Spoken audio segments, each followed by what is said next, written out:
nggak bakal gue bisa lupain, itu serem banget.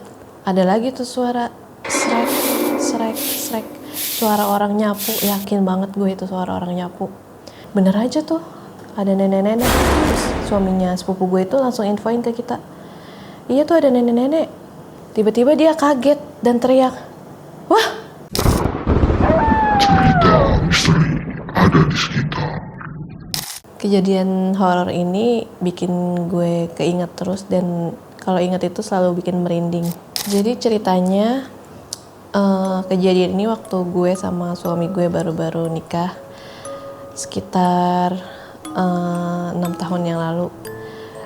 Gue kan emang dari dulu suka pergi-pergi staycation, terutama ke daerah puncak. Gue waktu itu pergi sama suami dan sepupu gue dan suaminya sepupu gue. Kita nginep di salah satu hotel di puncak, di Jalan Raya Puncak, dan Itmar. Gue tidur dengan suami gue dan sepupu gue tidur dengan suaminya. Biasanya kita kalau nginep di situ nggak pernah ada kejadian aneh, karena kita udah lumayan sering nginep di situ dan nggak pernah ngalamin kejadian aneh kayak gini. Nggak tahu kenapa malam itu gue ngerasa gelisah, nggak bisa tidur. Gitu juga sama suami gue. Ternyata di kamar sebelah sepupu gue juga ngerasa hal yang sama kayak gue, nggak bisa tidur. Kita chattingan nih, dia nanya, Uni udah tidur belum? Terus gue bales, belum. Kenapa nih? Ani nggak bisa tidur. Uni ngerasain hal yang sama nggak? Jadi kayak udah ada kontak batin gitu. Terus gue bilang, iya sama. Emang kenapa nih? Nggak tahu, kayak merinding aja dari tadi, nggak kayak biasanya. Ya udah dong, akhirnya sepupu gue ini ngajakin kita tidur bareng berempat. Udah kita coba buat tidur, kira-kira setengah jam gue baru mau tidur itu,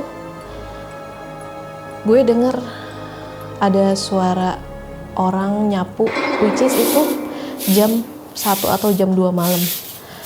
Logikanya di cottage yang sebesar itu di tengah malam ada emang OB atau petugas kebersihan hotel tersebut nyapu tengah malam. Suaranya tuh inget banget gue, srek srek srek, nggak bakal gue bisa lupain, itu serem banget. Terus namanya kita cuman berempat, apalagi gue sama sepupu gue udah ketakutan dan heboh sendiri, langsung berlindung di balik selimut dan saling berpelukan. Terus suami-suami kita juga yang ketakutan juga. Habis kita coba buat tenangin diri, itu suara orang lagi nyapu bunyi lagi. Terus gue sama sepupu gue coba beraniin buat ngecek siapa sih yang nyapu tengah malam gini gitu kan. Apa benar ada orang nyapu tengah malam gini. Pelan-pelan ke jendela kamar, kita lihat berdua nggak ada siapa-siapa. Ya udah, kita berusaha buat berpikiran positif. Mungkin tadi ada yang nyapu, tapi pas kita lihat nggak ada. Udah nih, kita coba lagi buat tidur. Terus sekitar selang 10 menit ada lagi tuh suara srek srek srek, suara orang nyapu. Yakin banget gue itu suara orang nyapu. Akhirnya kita coba buat minta tolong sama suami sepupu gue buat ngecek siapa sih yang nyapu tengah malam.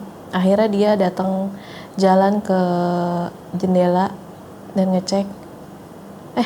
Bener aja tuh ada nenek-nenek. Terus suaminya sepupu gue itu langsung infoin ke kita, iya tuh ada nenek-nenek. Terus dia cek lagi nih, mau mastiin bener atau enggak. Tiba-tiba dia kaget dan teriak, wah. Kita semua kaget tuh denger dia teriak. Kenapa? Kita semua nanya ke dia. Terus kata dia, ini bener-bener di depan muka gue. Terus karena dia cerita kayak gitu, kita lari langsung keluar ke resepsionis. Setelah kita lapor ke resepsionis, ada tindakan dari resepsionis tersebut dan kita ditenangin sama resepsionis. Terus kita udah mencoba tenangin diri kita juga. Akhirnya kita nggak ngerasain apa-apa lagi dan tidur dengan nyenyak. Terus kita pulang beraktivitas seperti biasa. Setelah beberapa hari pulang dari cottage tersebut, gue lihat salah satu video TikTok orang, gue nggak tahu, lupa nama TikTok akunnya apa. Di situ kontennya dia tuh kalau lo denger tengah malam ada orang nyapu pakai sapu lidi yang bunyinya srek, srek, srek, srek yang kayak kita dengerin malam itu di cottage. Gue nggak berani sebut sih. Itu berarti ada Mbak Kun di deket lo. Ternyata yang kemarin gangguin kita itu ya sosok tersebut. Mudah-mudahan gue dan kalian semua nggak ngerasain hal-hal kayak gitu lagi di zaman seperti ini.